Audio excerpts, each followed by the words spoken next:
Good morning, everybody.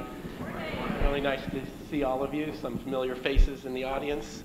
I want to talk to you about making and the role it can play, certainly in after school and kids. I started a magazine almost 9 years ago, really trying to teach people how to make things again, and discovering that lots of people were already doing that. And it led into something called Maker Faire, which has, this year there are almost 100 Maker Fairs around the world. In the last 5 weeks, I've been to 4 of them, New York, which I'll show you some examples of. And then we had our first large Maker Faire in Rome, Italy. We had 35,000 people there. And then a first Maker Faire in France on the Brittany coast. And last week in Oakland, we had the East Bay Maker Faire. And I leave tomorrow to go to Atlanta, where there's a Maker Faire this weekend at Georgia Tech. So, I can't explain, honestly, why this is happening and how it is spread out. But it is, and there's something, I think, deeply human about what this is. And, if you've seen any of my talks, I kind of wondered about, is this something for a few people? Is this something that there's a few people out there that are born makers? I don't think so. I think it's something that's for all of us. And so my goal in spreading this really is to reach everybody and for them to discover how they are a maker or can become a maker. So I'm going to show you just some slides this is from the New York Maker Faire, which was about a month ago in Queens. I'm always kind of proud. It's on the grounds of the former World's Fair. Which next year will be the 50th and 75th anniversary of the World's Fair in New York. And I run into people saying, that they were there and it meant a lot to them to go to the World's Fair. And in some ways, Maker Faire is like a people's World's Fair. It's not necessarily put on by a GE. It's put on by individuals showing up and saying, here's what I do. And in many respects, it's like a county fair and a reinvention of the county fair. Instead of pigs and pies, we bring rockets and robots. And we show up and we share them. And it's stuff we do on our kitchen table, we do it in our garage, we do it privately. But Maker Faire is a place to come and share it. But what always moves me at Maker Faire is just the people who come. I don't know how they got there or why they're there, if they understood what they were getting into.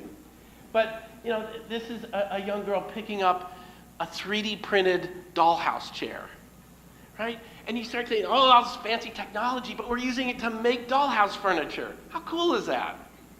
And it's an invitation to dream and think about what you can do with these. These boys are fiddling around with a letterpress, a stamp, and you can't quite see it in there, but their hands are dirty. They're engaged, they're working together, looking at it, trying to figure it out. These are butterfly bicycles, beautiful transformation of bicycles that kids get on, anybody. I say kid, and I mean everybody. Just from Austin, Texas, and just a beautiful thing. And then this young girl, probably her brother, I don't know, let's make costumes together. But just the joy in her face at what they were doing and what it means to them. And this little boy who's, I just saw a robot dog!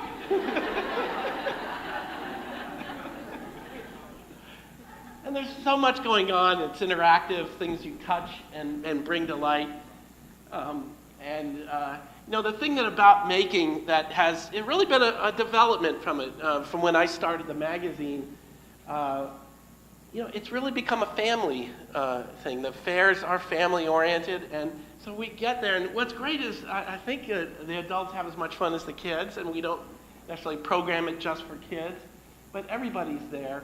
And particularly, I think over the years we've seen it grow to be a more diverse audience and all kinds of people. This is something called Nerdy Derby, which is sort of a gravity racer, but build a track. And then we have some controllers and timers on it that are a lot of fun.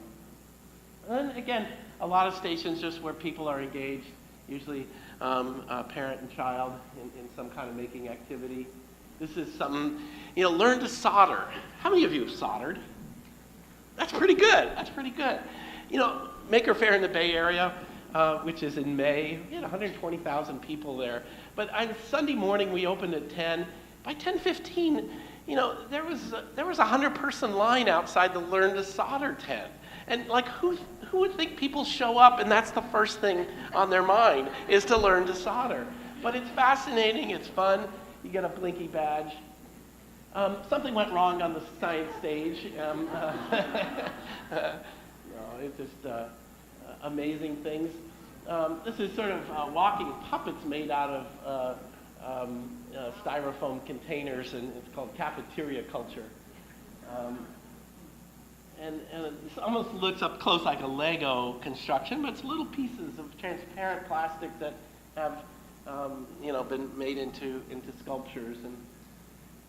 And then, a robot made from found materials, a young girl working on something with her hand. And, there are just a lot of interactive displays, and this kid just was going to own it all and lie down on it. But, a lot of what making is about is personal expression. It's creating something that you can share with other people and that has that kind of meaning and power. This is a 3D printed mask. And this is a 3D printed robot, whose eyes move and do all kinds of things. But what I think the general point that I've been able to prove through Maker Faire and the number of Maker Fairs and the breadth of Maker Fairs is that making is in all of our communities. It's there. We don't often see it.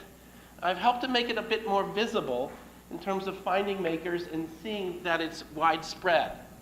And the real challenge for me personally, and this why I'm interested in talking to you today, is I know I get lots of kids to Maker Faire, and I know they're inspired by Maker Faire to want to do this, to participate, to become makers. But what happens on Monday and Tuesday and Wednesday? Do they find this in school? Do they find this, easily in their community?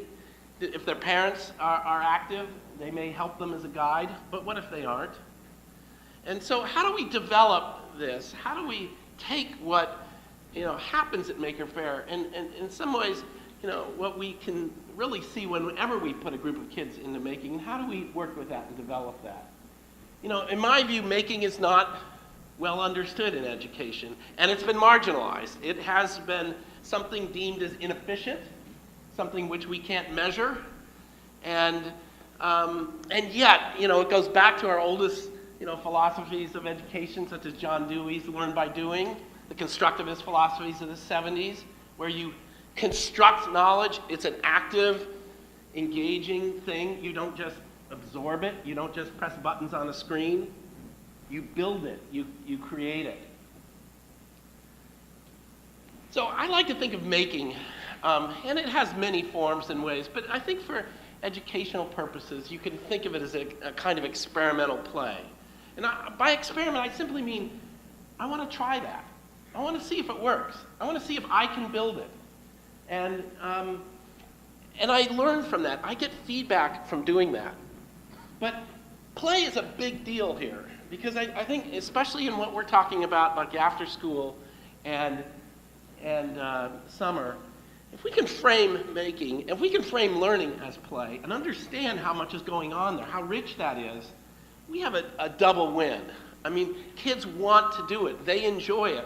But I believe it's really important. I started this magazine because I saw adults playing, not kids.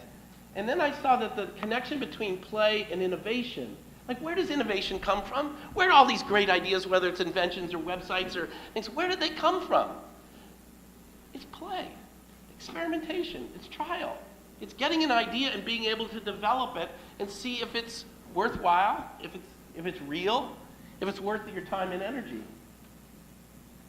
But, the traditional education wants to know about assessment and everything, and, I've always kind of sit in some of the meetings about it, and it drives me a little bit crazy, how can we test for this?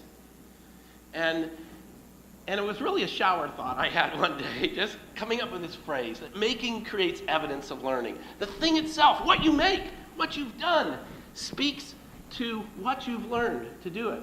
And if you add to that the child's ability to communicate about that, to tell a story, to say, hey, why I did this, how I did this, to talk to other people, to exhibit or display their work. That is a new form of learning layered on top. So about a year and a half ago, we created a Maker Education Initiative to help, I think, promote making in education. The organization is not in the direct delivery of services to kids. It's trying to help other organizations build capacity to build programs for making. And I'll give you an example, but one of the big things we think of here, again, in this sort of community orientation, is really that, you know, we need facilitators, we need mentors, we need people who stimulate making in the community and help make it possible. Kids can't always do that part for themselves, but it's not the same as the traditional classroom or the traditional. We also need advocates in the community. People recognize the importance of this, and obviously we need kids in this. But you know, they can't always do things for themselves. So our model is much like with Maker Faire. Maker Faire itself is like a network model. It is spread because lots of people can pick up that idea and help to build it. And what I think we want to do with making in schools and programs is to try to build models that other people can copy and adapt and replicate in their own circumstances. We're not going to do it for you, but we can help you do it better. So we created a program that we launched last summer called Maker Core, and this was because really I think the gating factor on being able to teach making and working with kids is people. You're not going to put an app up here and have a bunch of kids interact with it. You need people who are passionate about making, who understand making. They don't necessarily need a great deal of knowledge, they just need to help facilitate kids in making. And we came with this idea of Maker Core as college-age students who could work with kids this way, and you know, I call them near-peer mentors. They are kids who already identify as makers, and they can to be deployed in the community. So role models and mentors. So in our first year, we were in 19 states, 34 host sites, and 108 Maker Core members. They were trained online using Google+, and they formed communities themselves. We sent them a possibility box where they got to try things out and share, and they became their own cohort of members, showing what they did and learning. But here's one of the schools that was a Maker Core school. Actually, we don't have sound, do we? Do we have sound back there? Do you have any ability to plug it? There we go. Great. So this is Alvin Marley School in Virginia, who transformed a 2-week summer school program into Maker Core. Maker spaces are places where people get together to create things, to make things. But Maker Camp, you actually get to keep what you make, and it's fun making it. The main focus has been on giving the kids the guidance and materials and the time that they need to innovate, use their imagination, use problem-solving skills to really make and create what their vision is. And we figured out that it was like you invent stuff. It's not actually like summer school, but you invent stuff. And the enjoyment of building is when you're learning different things about it, but you're enjoying it at the same time.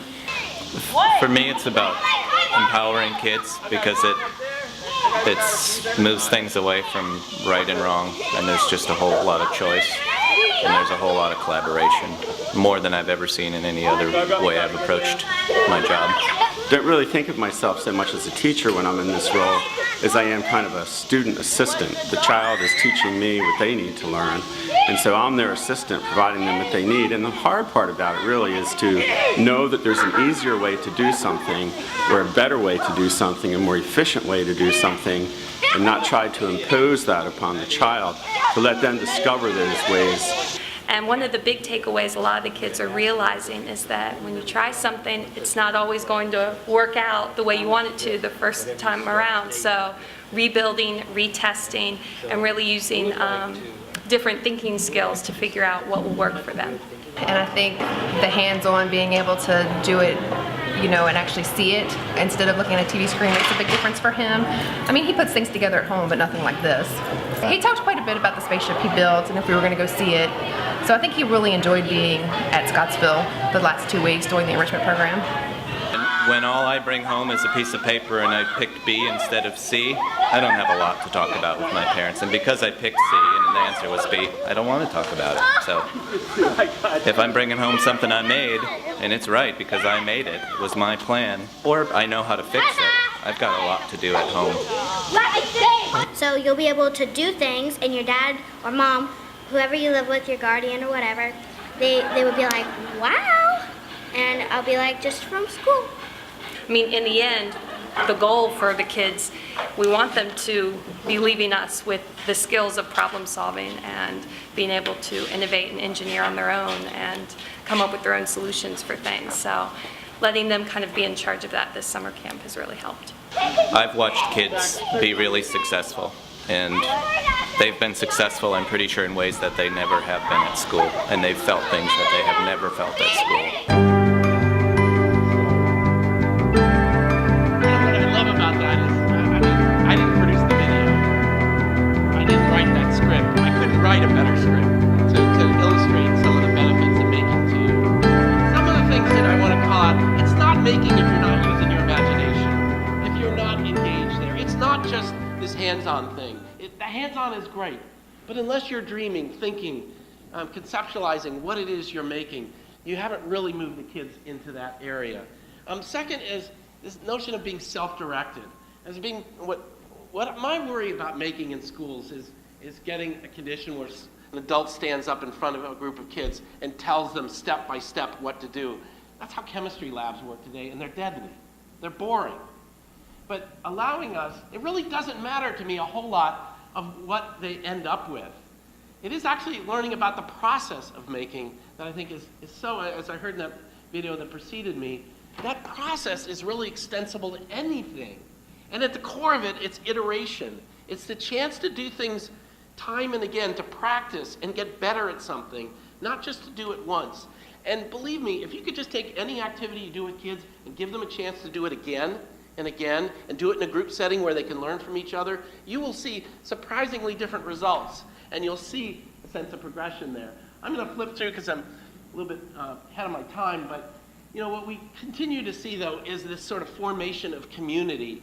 And that's another goal that I would challenge us to figure out if we're doing summer camps, if we're doing after school, how do we create a community of people? Not just the kids in the classroom, but their parents and even people outside that area that want to be involved and can be involved.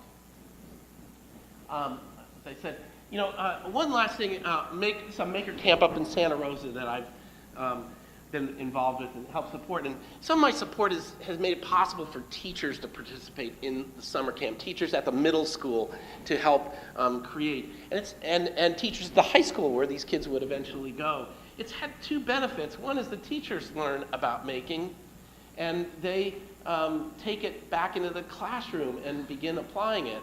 It's almost like the summer camp becomes a seed bed for that kind of innovation passing over that wall into the classroom. But the other important thing is that they see these kids. And I was so moved this summer going to one of them, and the teacher came up and said, "See that girl there and what she's doing?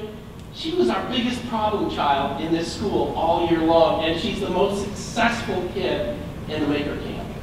And if we don't see that and bring that knowledge from what happens in summer into the school year, it's just a horribly wasted opportunity. And I think the things, again, seeing the sense of confidence in what you can do and the sense of performance of playing together. So I'm going to skip through a few of these since I'm a little bit longer on here. We also did this maker camp on Google+. This was a magazine did with Google. And it was a virtual summer camp. And we had 200 affiliates, which were libraries and others. And there was something really nice about connecting all of these different camps. And even if you didn't go to one of those, you could do this from home, do this with your parents.